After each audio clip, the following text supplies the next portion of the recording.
19 September থেকে ঘরের মাঠে বাংলাদেশের বিপক্ষে টেস্ট সিরিজ শুরু ভারতের। সদ্য পাকিস্তানকে 2 ম্যাচের টেস্ট সিরিজে হোয়াইট ওয়াশ করেছে টাইগাররা। আসন্ন বাংলাদেশ সিরিজ জয় সহজ হবে না ভারতের পক্ষে, এমনটাই বলছেন দলটির উইকেট রক্ষক ব্যাটার ঋষভ পন্থ। উপমহাদেশের উইকেটের গতি প্রকৃতি একই রকম, কন্ডিশন একই থাকায় দলগুলোর লড়াই হয় হাড্ডাহাড্ডি, তাই বাংলাদেশ সিরিজে চ্যালেঞ্জ দেখছেন পন্থ। একটি সংবাদ মাধ্যমে কথা বলার সময় তিনি বলেন, পাকিস্তান, বাংলাদেশ এবং শ্রীলঙ্কার মতো এশিয়ান দেশগুলো ভালো পারফর্ম করে, কারণ তারা এই কন্ডিশন ভালোভাবে জানে এবং এই ধরনের উইকেটে খেলে অভ্যস্ত। ভারতীয় দল হিসেবে আমরা নিজেদের ঘরানার ক্রিকেটে মনোযোগ দিচ্ছি এবং ভাবনায় আছে কিভাবে আরও উন্নতি করা যায়।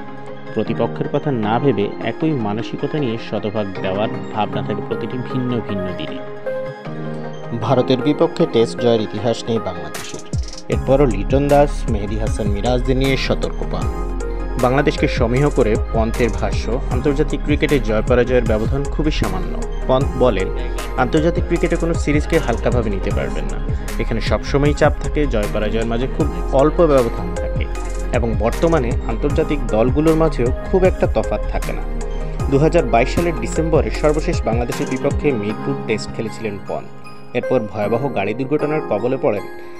453 দিন পর গত আইপিএল দিয়ে প্রতিযোগিতামূলক ক্রিকেটে প্রত্যাবর্তন হয় পন্থের। এরপর ভারতের জার্সি গায়ে টি20 বিশ্বকাপ জয়। এবার দুলীপ ট্রফি দিয়ে লাল বলের ক্রিকেটে মাঠে নামার অপেক্ষায় বাঁহাতি এই উইকেট রক্ষক ব্যাটার। বাংলাদেশ সিরিজের প্রস্তুতিও সারতে চান এই ঘরোয়া টুর্নামেন্ট থেকে।